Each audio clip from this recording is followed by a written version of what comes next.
This is Chiranjit Malik and today we will study about the various secretions present in the duodenum part of the small intestine. ठीक है, तो हम लोग पढ़ रहे थे ह्यूमन डाइजेस्टिव सिस्टम.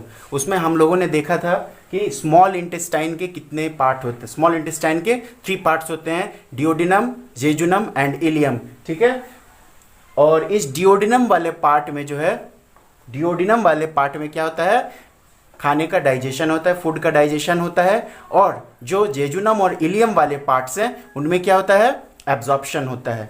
ठीक है, अब इस डिओडिनम वाले पार्ट में और क्या क्या कौन कौन से ग्लैंड्स खुलते हैं. एक तो गॉल ब्लैडर खुलता है, ये गॉल ब्लैडर. ठीक है, दूसरा लिवर, तीसरा क्या है, ये पैनक्रियाज है. ठीक है, ये तीनों ग्लैंड भी आपस में अपने अपने सिक्रेशंस यहां पर भेजते हैं. ठीक है, डिओडिनम में.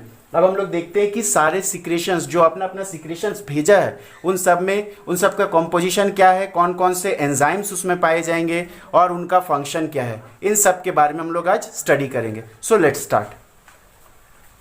सो 3 types of juices are poured in small intestine.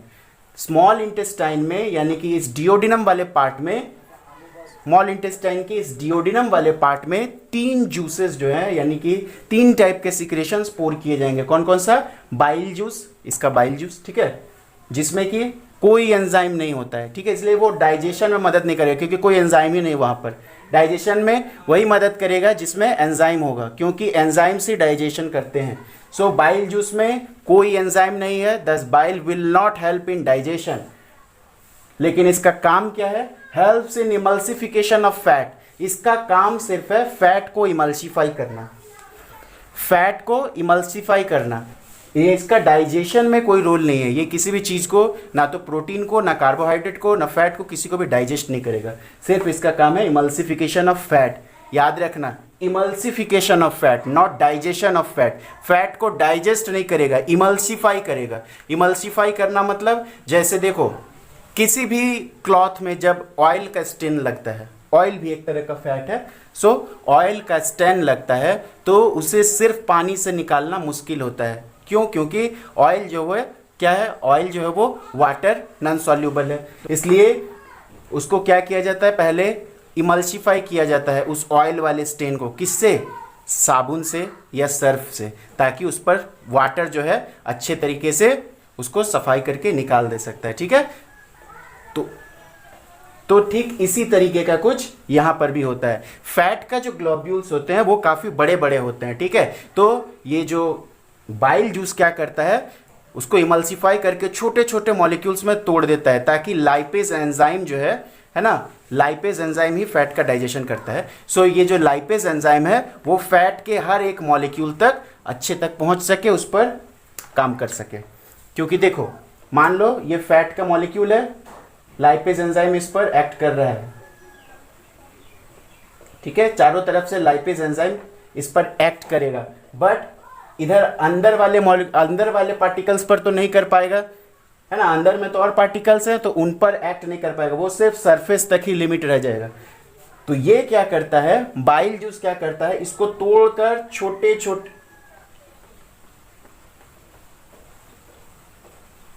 छोटे मॉलिक्यूल्स में इसको तोड़ देता है.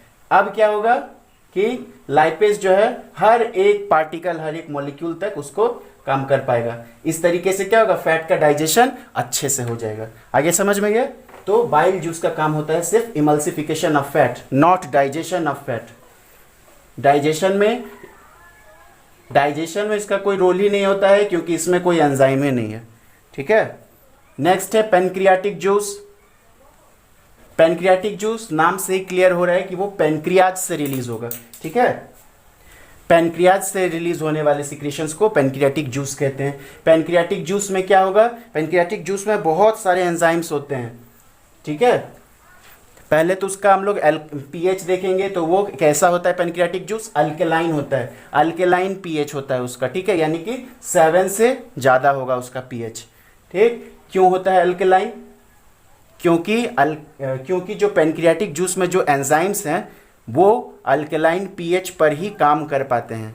ठीक है, अल्केलाइन पीएच पर ही काम कर पाते हैं, इसीलिए पैनक्रियाटिक जूस जो होता है वो अल्केलाइन होता है, यानी कि बेसिक होता है, यानी उसका जो पीएच वैल्यू होता है वो 7 से ज्यादा होता है। सो पैनक्रियाटिक जूस का अल्केलाइन होने का क्या कारण है? उसमें जो एंजाइम्स पाए जाते हैं, है ना, प्रोटीन को डाइजेस्ट करने वाले हो या कार्बोहाइड्रेट को या फैट को, है ना, किसी को भी डाइजेस्ट करने वाले जो एंजाइम्स हैं वो क्या करते हैं? अल्केलाइन पीएच पर ही काम करते हैं, ठीक है। यानी कि पीएच अगर 7 से हाई हुआ तभी वो काम कर पाएगा। अगर पीएच 7 से कम हुआ, यानी कि वो अगर एसिडिक होता है तो फिर वो काम नहीं कर पाएगा वहाँ पर, ठीक है। इसीलिए पैनक्रियाटिक जूस अल्केलाइन होता है। और एक कारण है अल्केलाइन होने का, क्या कारण है कि स्टमक से जो काइम आ रहा है ना, स्टमक से जो डाइजेस्टेड फूड आ रहा है, आधा अधूरा डाइजेस्टेड फूड जो आ रहा है, वो क्या होगा? क्योंकि स्टमक से आ रहा है, हाइड्रोक्लोरिक एसिड के एक्सपोजर में था, इसीलिए वो खाना क्या होगा? एसिडिक होगा। तो सबसे पहले उसको बेसिक करना पड़ता है, ठीक है, ताकि वो हाइड्रोक्लोरिक एसिड जो है इसके टिश्यूज़ को हानि ना पहुंचाए, इसलिए उसको बेसिक मीडियम दिया जाता है ताकि वो उसको न्यूट्रलाइज कर दे, ठीक है, ताकि उसको न्यूट्रलाइज कर दे। अब प्रोटीन के डाइजेशन के लिए, कार्बोहाइड्रेट के डाइजेशन के लिए और फैट के डाइजेशन के लिए अलग अलग तरीके के एंजाइम होते हैं, जिसके बारे में हम लोग पढ़ेंगे अभी, ठीक। फिर तीसरा है इंटेस्टाइनल जूस। इंटेस्टाइनल जूस मतलब जो इंटेस्टाइन में पाए जाते हैं, ठीक है, जो इंटेस्टाइन में पाया जाता है जो सिक्रेशन, उसे इंटेस्टाइनल जूस कहते हैं। और वो कहाँ मिलेगा?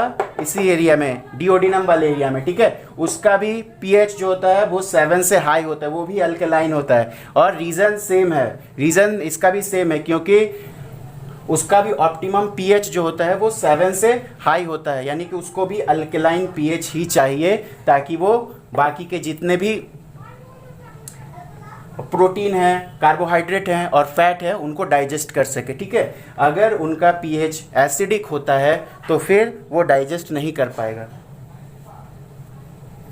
और इंटेस्टाइनल जूस में क्या होता है? कंप्लीट डाइजेशन होता है, प्रोटीन, कार्बोहाइड्रेट और फैट का कंप्लीट डाइजेशन होता है, ठीक। जैसे यहाँ पर प्रोटीन, कार्बोहाइड्रेट और फैट जो है वो आधा अधूरा डाइजेस्ट हो रहा था पैनक्रियाटिक जूस से, लेकिन इंटेस्टाइनल जूस से उसका कंप्लीट डाइजेशन होगा, ठीक है। उससे छोटा वो नहीं बच सकता है, मतलब लास्ट तक उसको बांट देगा इंटेस्टाइनल जूस, कंप्लीट डाइजेशन हो जाएगा। समझ में आ रहा है? प्रोटीन का एग्जांपल लेते हैं तो प्रोटीन का थोड़ा सा डाइजेशन कहाँ पर हुआ था? स्टमक में हुआ था, ठीक है। थोड़ा डाइजेशन फिर कहाँ होगा? पैनक्रियाटिक जूस करेगा उसको थोड़ा सा डाइजेशन, और बाकी जो बच गया डाइजेशन होने में वो कौन करेगा? इंटेस्टाइनल जूस करेगा, एकदम लास्ट तक कंप्लीट डाइजेशन कर देगा। समझ में आ गया? अब कैसे होगा डाइजेशन और किस किस एंजाइम के, कौन कौन से एंजाइम्स पाए जाते हैं किसमें किसमें, और किसका किसका क्या क्या रोल है, उन सब के बारे में हम लोग स्टडी करते हैं। तो सबसे पहले तो एंजाइम्स के बारे में देखते हैं। तो यही बताता हूँ, हमको पढ़ना ही नहीं है क्योंकि बाइल जूस में कोई एंजाइम्स ही नहीं होते हैं। अब हम लोग देखते हैं पैनक्रियाटिक जूस में कौन कौन से एंजाइम्स।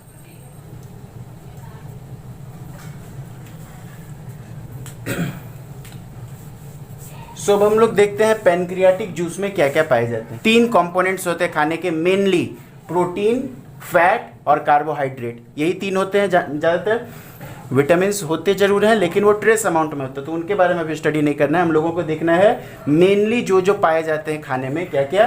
प्रोटीन, फैट और कार्बोहाइड्रेट, ठीक है, जिसमें से कि कार्बोहाइड्रेट बहुत ज़्यादा अमाउंट में होता है हम लोगों के खाने में। सो प्रोटीन, फैट और कार्बोहाइड्रेट, ये तीनों चीज़ हम लोगों को पढ़ना है अभी कि पैनक्रियाटिक जूस इन तीनों का डाइजेशन कैसे करता है। तो इन तीनों के डाइजेशन के लिए अलग अलग एंजाइम होगा, एक ही एंजाइम सबको डाइजेस्ट नहीं कर देगा। ये प्रोटीन के डाइजेशन के लिए पैनक्रियाटिक जूस में कौन कौन सा एंजाइम होता है? ट्रिप्सिनोजेन, काइमोट्रिप्सिनोजेन एंड प्रोकार्बोक्सीपेप्टाइडेज, नाम याद रख लेना। ट्रिप्सिनोजेन, काइमोट्रिप्सिनोजेन एंड प्रोकार्बोक्सीपेप्टाइडेज, ठीक है।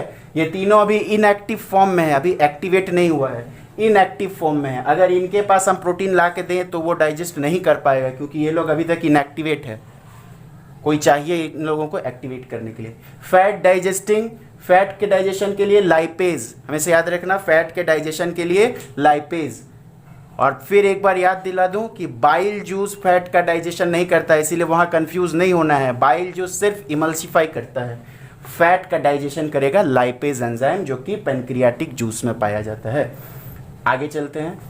सो कार्बोहाइड्रेट डाइजेस्टिंग या फिर पॉलीसैकेराइड डाइजेस्टिंग एंजाइम को क्या बोलते हैं? एमाइलेज। ठीक है, एमाइलेज जो कि हम लोगों के सलाइवरी ग्लैंड में भी पाया जा रहा था, जिसको हम लोग टाइलिन नाम से जानते हैं। ठीक है ना, टाइलिन को सलाइवरी एमाइलेज भी बोलते हैं। तो वहाँ पर 30% का डाइजेशन हो चुका था, बाकी 70% यहाँ डाइजेस्ट होगा। ठीक है, सो कार्बोहाइड्रेट या पॉलीसैकेराइड डाइजेस्टिंग एंजाइम कौन सा है? एमाइलेज। आ गया समझ में? अब हम लोग आते हैं आगे। तो ये तीनों एंजाइम है प्रोटीन डाइजेशन के लिए, trypsinogen, काइमोट्रिप्सिनोजेन and pro carboxy peptidase. ठीक, फैट डाइजेशन के लिए लाइपेज और कार्बोहाइड्रेट डाइजेशन के लिए एमाइलेज। सारा एंजाइम का नाम याद रख लेना, बहुत इंपॉर्टेंट है।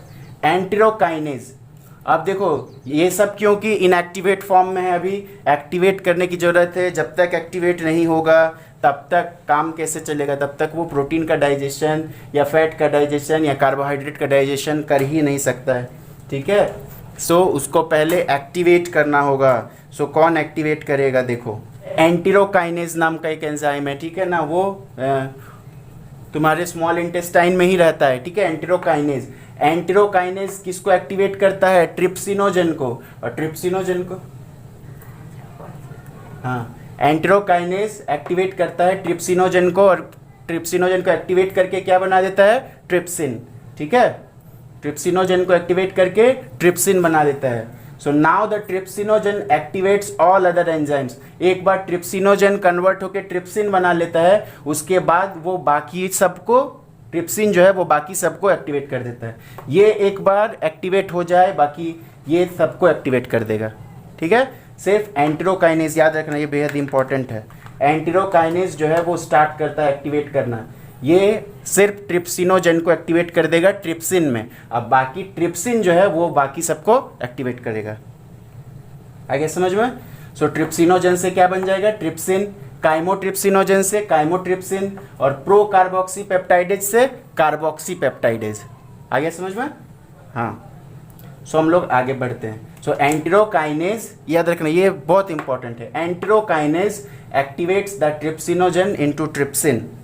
अगर एंटेरोकाइनेज ना हुआ बॉडी में तो फिर डाइजेशन पैनक्रियाटिक जूस का शुरू ही नहीं होगा। ठीक है, शुरू ही नहीं होगा, क्योंकि पहले तो ट्रिप्सिनोजेन को एक्टिवेट करना होगा, है ना।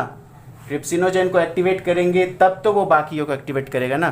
तो पहला गेट ही हम लोग बंद कर दें तो फिर बाकी का तो कोई सवाल ही नहीं उठता है। सो एंटेरोकाइनेज सबसे इम्पॉर्टेंट है, जो कि ट्रिप्सिनोजेन को ट्रिप्सिन में कन्वर्ट करता है। अब यहाँ सवाल उठता है कि आखिर जब प्रोटीन का डाइजेशन करना ही है, फैट का भी डाइजेशन करना ही है, कार्बोहाइड्रेट का भी करना ही है, तो फिर इन लोगों का इनएक्टिव फॉर्म में रहने का क्या कारण है? एक्टिव में ही क्यों नहीं रहते? इनएक्टिव में रहने का क्या कारण है? तो इसका भी एक रीज़न है। ठीक है, कि ये जो इनएक्टिव फॉर्म में है वो रीज़न है, एक इम्पॉर्टेंट रीज़न। अब देखो, मान लो कि प्रोटीन डाइजेस्टिंग एंजाइम है। ठीक है, ये अब जो सेल इसको रिलीज कर रहा है, ठीक है, जो सेल इसको रिलीज कर रहा है उस सेल का प्लाज्मा मेम्ब्रेन भी बना होगा। प्लाज्मा मेम्ब्रेन किस किस चीज़ का बना होता है? पढ़ चुके हो क्लास 9 में भी और क्लास 11th में भी, कि जो प्लाज्मा मेम्ब्रेन होता है वो लिपिड का और प्रोटीन का बना होता है ना। प्रोटीन का और लिपिड का बना होता है। अब मान लो अगर ये पहले से ही एक्टिवेट रहे तो जैसे ही ये रिलीज होगा सेल से, तो इसका काम तो है प्रोटीन को डाइजेस्ट करना, तो ये क्या करेगा? सबसे पहले अपने ही सेल के प्रोटीन को डाइजेस्ट कर लेगा, अपने ही सेल के प्लाज्मा मेम्ब्रेन जो कि प्रोटीन से बना हुआ है उसको डाइजेस्ट कर लेगा। इसी तरह फैट जो है, फैट का अगर लाइपेज एक्टिवेट रहा तो वो क्या करेगा? उसके फैट वाले पार्ट को डाइजेस्ट कर लेगा। इस तरह क्या होगा कि उस सेल का प्लाज्मा मेम्ब्रेन चला गया, प्लाज्मा मेम्ब्रेन चला गया तो सेल का डेथ हो जाएगा। समझ में आ गया? तो इसको प्रिवेंट करने के लिए ये इनएक्टिव फॉर्म में होते हैं, और जब ज़रूरत पड़ता है तभी उसको एक्टिवेट किया जाता है। ठीक है, अगर हर वक्त एक्टिवेट रहे तो ये अपने ही सेल को डाइजेस्ट कर लेगा। आगे समझ में? क्योंकि सेल जो है वो प्रोटीन और लिपिड का बना हुआ होता है, इसीलिए इनको हर वक्त एक्टिवेट नहीं रहना पड़ता। इन्हें तभी एक्टिवेट होगा जब ज़रूरत पड़ेगा। ठीक, जब यहाँ पर फूड का डाइजेशन करने का टाइम आएगा। इसी तरह हम लोगों ने इधर भी देखा था, स्टमक में जो स्टमक में जो पेप्सिन था वो भी इनएक्टिव था, पेप्सिनोजन था। फिर पेप्सिनोजन से पेप्सिन बना, किसके द्वारा? हाइड्रोक्लोरिक एसिड के द्वारा, है ना। जब तक हाइड्रोक्लोरिक एसिड रिलीज नहीं होगा तब तक पेप्सिनोजन जो है वो पेप्सिन में कन्वर्ट नहीं होगा, यानी एक्टिवेट नहीं होगा। ठीक, सो याद रखना हमेशा, वो इनएक्टिव होने का यही कारण है कि वो अपने ही सेल को कहीं डाइजेस्ट ना कर ले। Now the trypsin activates all other enzymes. तो इस तरह ट्रिप्सिन क्या करेगा? बाकी सबको एक्टिवेट कर दिया। अब एक्टिवेट हो गया, अब सब अपने अपने काम पे लग जाएंगे। ये तीनों ट्रिप्सिनोजन, काइमोट्रिप्सिनोजन और प्रोकार्बोक्सीपेप्टाइडेज, ये तीनों मिलकर क्या करेंगे? प्रोटीन का डाइजेशन करेंगे। स्टमक भी कुछ फूड का डाइजेशन किया होता है, प्रोटीन का, है ना। सो उस प्रोटीन को डाइजेस्ट करके वो क्या बना रहा था? प्रोटीएज बना रहा था, पेप्टाइड्स बना रहा था, पेप्टोन्स बना रहा था, है ना। तो उस आधे बचे हुए प्रोटीन को फिर ये बाकी डाइजेस्ट करेगा। प्रोटीन, प्रोटीएज, पेप्टाइड्स, पेप्टोन्स, उसको डाइजेस्ट करके ये तीनों किस में कन्वर्ट कर देगा? डाईपेप्टाइड्स में। ठीक है, याद रखना, डाईपेप्टाइड्स। प्रोटीन, प्रोटीएज, इन सबको कन्वर्ट करके डाईपेप्टाइड्स में कन्वर्ट कर देगा। अभी भी ये पूरा डाइजेस्ट नहीं हुआ है, अभी और ज़्यादा डाइजेस्ट होगा। ठीक है, और डाइजेस्ट होगा। सो फैट क्या करेगा? फैट को कौन डाइजेस्ट करेगा? लाइपेज। फैट जो है, फैट को डाइजेस्ट करेगा ये लाइपेज, और डाइजेस्ट करके डाइग्लिसराइड्स बनाएगा। ये डाइपेप्टाइड्स, ये डाइग्लिसराइड्स। ठीक है, डाइपेप्टाइड्स, ये डाइग्लिसराइड्स बना लेगा। अभी भी इसका और डाइजेशन होगा। देखो डाई लगा हुआ है, हमको इसको मोनो करना है ना। डाई मतलब दो का कॉम्बिनेशन में है, हमको एकदम आखिरी तक तोड़ देना है उसको। ठीक है, ताकि बिल्कुल अलग अलग हो जाए। सो इसीलिए डाई लगा हुआ है, अभी और टूटेगा। ठीक, सो ये डाईपेप्टाइड्स, ये डाइग्लिसराइड्स। अभी भी फैट का भी पूरा डाइजेशन नहीं हुआ है और प्रोटीन का भी पूरा डाइजेशन नहीं हुआ है। इसी तरह जो पॉलीसैकेराइड्स है वो भी पॉलीसैकेराइड्स से क्या बन जाएगा? डाइसैकेराइड्स। याद रखना, बहुत आसान है। ये डाईपेप्टाइड्स, ये डाइग्लिसराइड्स, और वो डाइसैकेराइड्स बन जाएगा। आगे समझ में? तो हम लोग अब आगे देखते हैं कार्बोहाइड्रेट का डाइजेशन कैसे होगा। इसे इरेज कर देता हूँ। कार्बोहाइड्रेट्स को हम लोग पॉलीसैकेराइड्स भी कहते हैं, इसको याद रखना। इसलिए कार्बोहाइड्रेट्स में यहाँ नहीं लिख रहा हूँ, पॉलीसैकेराइड्स लिख रहा हूँ। पॉलीसैकेराइड्स, पॉली मतलब बहुत सारे सैकेराइड्स मिलकर के पॉलीसैकेराइड्स बनाते हैं। पॉली मतलब बहुत। पॉलीसैकेराइड्स से डाइसैकेराइड्स बन जाएगा, यानी कि बहुत सारे से सिर्फ दो ही बचेगा। ठीक ना, तो डाइसैकेराइड्स। कौन बनाएगा इसको? अमाइलेज।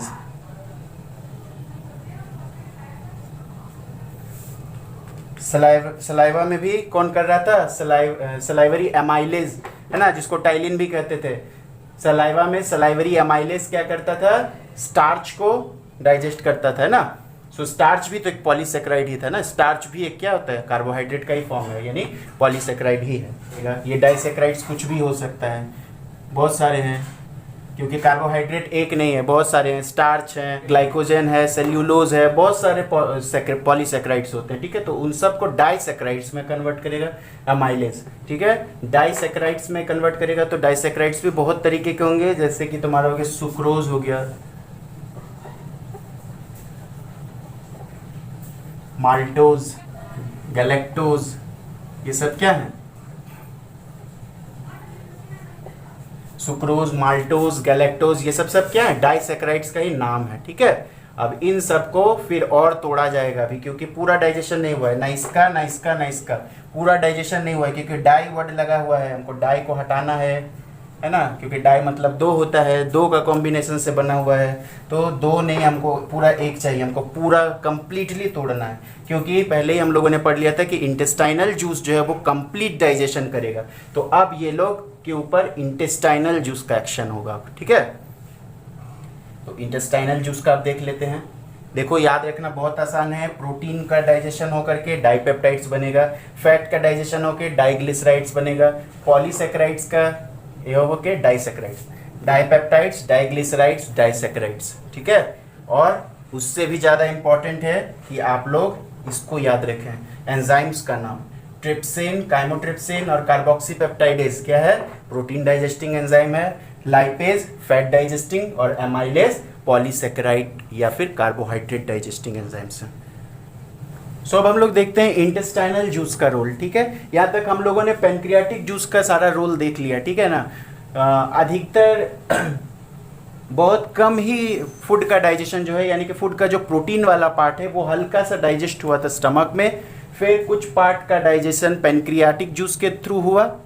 पैनक्रियाटिक जूस उसको डाइजेस्ट किया, लेकिन वो भी कंप्लीट नहीं कर पाया है। ठीक है ना, यानी कि प्रोटीन को डाइपेप्टाइड्स में और तुम्हारा पॉलीसेकेराइड्स को डाइसेकेराइड्स में और लिपिड्स को डाइग्लिसराइड्स में कन्वर्ट करके छोड़ दिया था। अब जो बाकी का डाइजेशन होगा वो इंटेस्टाइनल जूस करेगा। देखो, तो डाइपेप्टाइड्स बना था, वो डाइपेप्टाइड्स कन्वर्ट होगा अमाइनो एसिड्स में। ठीक है, डाइपेप्टाइड्स कन्वर्ट होगा अमाइनो एसिड्स में। अमाइनो एसिड क्या होता है, प्रोटीन का कंप्लीट डाइजेशन से बना हुआ है अमाइनो एसिड। ठीक है, इससे ज़्यादा और डाइजेस्ट नहीं होगा। सो डाइपेप्टाइड्स कन्वर्ट होगा अमाइनो एसिड्स और एंजाइम क्या लगेगा, डाइपेप्टाइडेज। ठीक है, सो अमाइनो एसिड से ज़्यादा डाइजेशन नहीं हो पाएगा प्रोटीन का। ठीक है, ये लास्ट डाइजेशन है। ठीक है, सो डाइपेप्टाइड्स को वो कन्वर्ट करेगा अमाइनो एसिड्स में और इसका एंजाइम क्या यहाँ पर लगेगा, डाइपेप्टाइडेज। इसके एंजाइम्स याद करना और आसान है, क्योंकि डाइपेप्टाइड्स तो उसका एंजाइम क्या होगा, डाइपेप्टाइडेज। इसी तरह डाइग्लिसराइड्स है ना, डाइग्लिसराइड्स कन्वर्ट होगा पूरा फैटी एसिड्स और ग्लिसरॉल में। याद रखना, डाइग्लिसराइड्स कन्वर्ट होगा फैटी एसिड्स और ग्लिसरॉल में कन्वर्ट हो जाएगा। इससे ज़्यादा और डाइजेशन नहीं होगा, ये अंतिम डाइजेशन है, फैटी एसिड्स और ग्लिसरॉल। इसके बाद अब्जॉर्प्शन होगा ये सबका। ठीक है ना, सो डाइग्लिसराइड्स को कन्वर्ट करेगा फैटी एसिड्स और ग्लिसरॉल में। कौन कन्वर्ट करेगा, वही लाइपेज ही यहाँ पर भी लगेगा। ठीक है, वहाँ पर भी लाइपेज लग रहा था पैनक्रियाटिक जूस में भी, और यहाँ पर भी लाइपेज ही लगेगा। पैनक्रियाटिक जूस का लाइपेज क्या कर रहा था, फैट को डाइग्लिसराइड्स में कन्वर्ट किया था, और इंटेस्टाइनल लाइपेज क्या करेगा, वो डाइग्लिसराइड्स को कन्वर्ट करेगा फैटी एसिड्स और ग्लिसरॉल में। ठीक है, फिर आता है जो डाइसेक्राइड्स में कन्वर्ट हुए थे। तो डाइसेक्राइड्स बहुत टाइप के होते हैं, जैसे कि माल्टोज, लैक्टोज, सुक्रोज, ये सब क्या है, सब डाइसेक्राइड्स हैं तो सब डाइसेक्राइड्स ही, लेकिन नाम सबका अलग अलग है। माल्टोज है, लैक्टोज है, सुक्रोज है। ठीक है ना, सो इन सारे डाइसेक्राइड्स के लिए अलग अलग एंजाइम्स हैं। माल्टोज के लिए क्या है, माल्टेज है। लैक्टोज के लिए लैक्टेज है। सुक्रोज के लिए सुक्रेज है। बहुत आसान। माल्टोज के लिए माल्टेज, तो माल्टोज किस में कन्वर्ट हो जाएगा, ग्लूकोज और ग्लूकोज, यानी कि डाइसेक्राइड्स है ना, तो दो मोनोमर बनाएगा। ठीक है ना, डाइसेक्राइड्स है तो दो मोनोमर बनाएगा, एक ग्लूकोज और दूसरा भी ग्लूकोज, यानी दो ग्लूकोज से मिल करके माल्टोज बना था। तो वो माल्टेज क्या किया, दोनों को अलग कर दिया, तोड़ दिया। ठीक है, कंप्लीट डाइजेशन। लैक्टोज, लैक्टेज उसको तोड़ करके दो हिस्सों में बांट देगा, क्योंकि ये भी डाइसेक्राइड्स है तो दो हिस्सों में तोड़ेगा। लैक्टोज को कन्वर्ट करेगा गैलेक्टोज और ग्लूकोज में। ठीक है, इसी तरह सुक्रोज को कन्वर्ट करेगा सुक्रेज, किसमें, ग्लूकोज और फ्रक्टोज में। ठीक है, ये सब याद रखना। ठीक है, तो इस टाइप से कंप्लीट डाइजेशन हो गया फूड का, यहीं तक डिओडिनम में ही कंप्लीट डाइजेशन हो गया, पूरा स्मॉल इंटेस्टाइन का भी जरूरत नहीं पड़ता है। ठीक, अब बाकी का जो स्मॉल इंटेस्टाइन का हिस्सा बच गया, यानी कि इलियम और जेजुनम में, यहाँ तक तो कंप्लीट डाइजेशन हो गया फूड का। अब इससे ज़्यादा और डाइजेशन नहीं होगा। इसके बाद क्या होगा, अब खाने का एब्जॉर्प्शन होगा। ठीक है, एब्जॉर्प्शन यानी तीसरा प्रोसेस। 5 प्रोसेस से होकर गुजरता है ना nutrition, ingestion, digestion, absorption, assimilation और इजेशन। सो इंजेशन तो हम लोग पढ़ लिए थे, वो बकल कैविटी से मुंह के अंदर लेना, उसी को हम लोग इंजेशन कहते थे। फिर इतने दूर तक हम लोग डाइजेशन का स्टडी किए। अब हम लोग कर रहे हैं क्या, एब्जॉर्प्शन। सो एब्जॉर्प्शन कहाँ पर होगा, स्मॉल इंटेस्टाइन के किस पार्ट में, जेजुनम और इलियम वाले पार्ट में। ठीक है, एब्जॉर्प्शन होता है। एब्जॉर्प्शन कैसे होगा, विलाई के थ्रू। इस टाइप के फोल्ड्स रहते हैं स्मॉल इंटेस्टाइन के इंटरनल वॉल्स में, जेजुनम और इलियम के इंटरनल वॉल्स में इस टाइप के फोल्ड्स रहते हैं, जिनको हम लोग कहते हैं विलाई। ठीक है, विलाई क्या करता है, सरफेस एरिया को बढ़ा देता है। ठीक है, स्मॉल इंटेस्टाइन के सरफेस एरिया को बढ़ा देता है, ताकि एब्जॉर्प्शन के लिए ज़्यादा से ज़्यादा टाइम मिल पाए, है ना, ताकि यहाँ से खाना जो है वो डायरेक्ट पार ना हो जाए। जल्दी, जितना जल्दी पार हो जाएगा एब्जॉर्प्शन उतना ही कम होगा। सो इसीलिए स्मॉल इंटेस्टाइन को ज़्यादा से ज़्यादा टाइम मिल पाए ताकि वो अब्जॉर्प्शन जो है खाने का वो अच्छे से हो सके। तो इसीलिए ये क्या करता है, उसके टाइम को बढ़ा देता है। खाना एक बार डायरेक्ट नहीं पार होके वो कहाँ जाएगा, एक बार इधर जाएगा, फिर इधर, फिर इधर, इस तरीके से पास होगा। तो क्या होगा कि उसको ज़्यादा से ज़्यादा वक्त मिल पाएगा एब्जॉर्प्शन के लिए। तो विलाई का काम क्या क्या होता है, स्मॉल इंटेस्टाइन के सरफेस एरिया को बढ़ा देना। सो ये सरफेस एरिया को बढ़ाता है। और क्या काम होता है स्मॉल इंटेस्टाइन का, एब्जॉर्ब कैसे करता है वो उसको। स्मॉल, अगर विलाई को हम लोग देखें उसका एनाटोमी तो कुछ ऐसा रहता है। ये है एक विलाई, ठीक है। तो फूड तो यही से होकर के गुजरेगा, ठीक है ना, इसके वॉल के थ्रू ही गुजरेगा, वॉल से लग करके ही यहाँ से ही गुजरेगा फूड। अब देखो अब्जॉर्प्शन कैसे होगा, यहाँ पर कुछ इस टाइप के होते हैं, इसके अंदर वाले वॉल में ब्लड वेसल्स होते हैं, इसमें से ब्लड बहता है।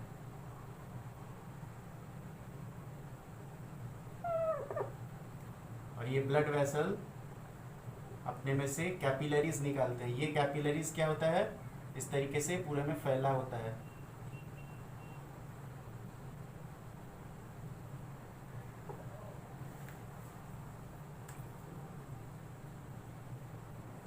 और बीच में ये वाला पार्ट जो होता है वो लैक्टियल होता है, इसको लैक्टियल बोलते हैं।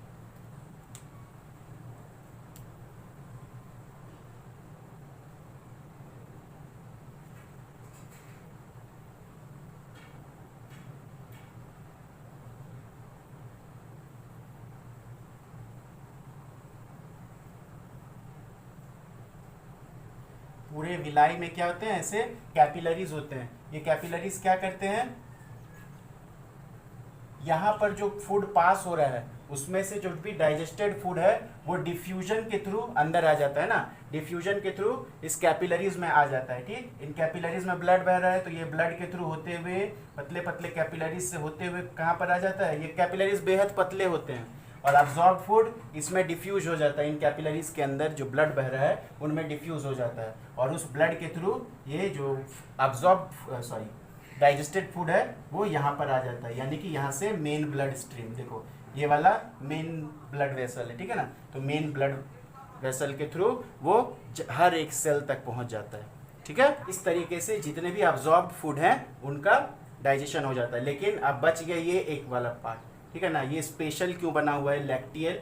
लैक्टियल का काम होता है फैट ग्लोब्यूल्स को डाइजेस्ट करना, क्योंकि फैट जो होता है वो काफ़ी जिद्दी होता है, उसका डाइजेशन एब्जॉर्प्शन दोनों मुश्किल है, ठीक है। इसीलिए हर इंसान को फैट कम से कम खाने की सलाह दी जाती है, क्योंकि फैट का डाइजेशन और एब्जॉर्प्शन दोनों ही मुश्किल है। सो यहाँ देखो फैट का डाइजेशन ये कैसे करेगा। लैक्टियल जो है, फैट तो मैक्रोमोलिक्यूल होता है ना, बड़े बड़े पार्टिकल्स में बटा रहता है और वो वाटर इनसॉल्यूबल भी होता है, इसीलिए वो पास होकर के इस ब्लड में आसानी से डिफ्यूजन नहीं हो पाएगा, ठीक है ना। इन पतले पतले कैपिलरीज में आसानी से डिफ्यूज करके अंदर उसके नहीं जा पाएगा। सो क्या होता है, इसके लिए थोड़ा वाइडर पार्ट चाहिए ताकि आसानी से उसमें से पास हो सके। तो ये लैक्टियल काम आएगा। लैक्टियल का देख रहे हो कितने ज़्यादा विड्थ है इसकी, है ना, विड्थ बहुत ज़्यादा है इसकी। तो लैक्टियल में वो आसानी से फैट ड्रॉपलेट्स आसानी से इसके अंदर से होते हुए पास हो जाएगा और वो भी डायरेक्ट फिर इस कहाँ मिल जाएगा, ब्लड स्ट्रीम में ही हो करके वो चला जाएगा हर एक सेल तक। आगे समझ में। तो यहाँ तक था हम लोगों का स्मॉल इंटेस्टाइन का पूरा अब्जॉर्प्शन तक हम लोग पढ़ चुके। अब हम लोग नेक्स्ट लेक्चर में पढ़ेंगे लार्ज इंटेस्टाइन, ठीक है। लार्ज इंटेस्टाइन, लार्ज इंटेस्टाइन में क्या होता है ये सब हम लोग नेक्स्ट लेक्चर में स्टडी करेंगे। लार्ज इंटेस्टाइन में कोई भी चीज़ का डाइजेशन नहीं होता है, वहाँ पर सिर्फ एब्जॉर्प्शन होगा और वहाँ पर भी एब्जॉर्प्शन क्या, किसी फूड का एब्जॉर्प्शन नहीं होगा, वहाँ सिर्फ वाटर का एब्जॉर्प्शन होगा। तो वो हम लोग नेक्स्ट लेक्चर में देखेंगे। और वहाँ पर ये भी हम लोग स्टडी करेंगे कि हर्बीवोर्स में ऐसा क्या मैकेनिज्म होता है उनके स्टमक में कि वो सेल्यूलोज को डाइजेस्ट कर लेता है, ठीक है ना।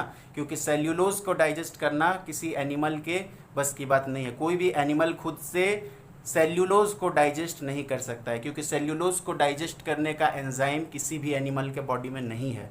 तो फिर हर्बीवोर्स कैसे डाइजेस्ट करते हैं सेल्यूलोज को, ठीक है। ये सब हम लोग नेक्स्ट लेक्चर में स्टडी करेंगे। तो आज के लेक्चर में इतना ही। सो पढ़ाई करते रहिए। Best of luck.